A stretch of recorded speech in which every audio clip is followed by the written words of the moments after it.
Kompanija HTC ne miruje na lovorikama koje je pobrala sa svojim modelom Desire. Pored Wildfire-a, koji je namenjen korisnicima sa ograničenim budžetom, oni i dalje nastavljaju da razvijaju svoje mobilne uređaje.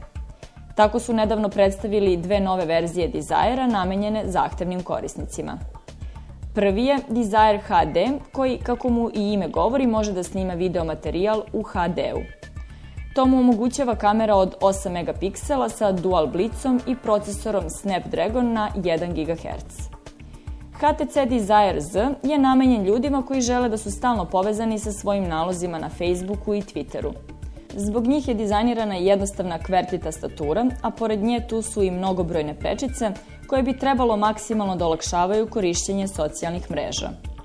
Desire Z takođe može da prikaže HD materijal, ali ima malo slabiju kameru od 5 megapiksela i procesor Snapdragon na 800 MHz.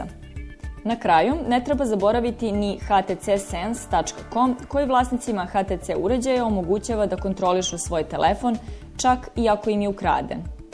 Te tako možete podesiti zvono da bude maksimalno glasno, možete preusmeriti pozive, prekopirati ili obrisati sve podatke. Ovim sveobuhvatnim pristupom HTC nastavlja da nudi svojim korisnicima samo najbolja rešenja.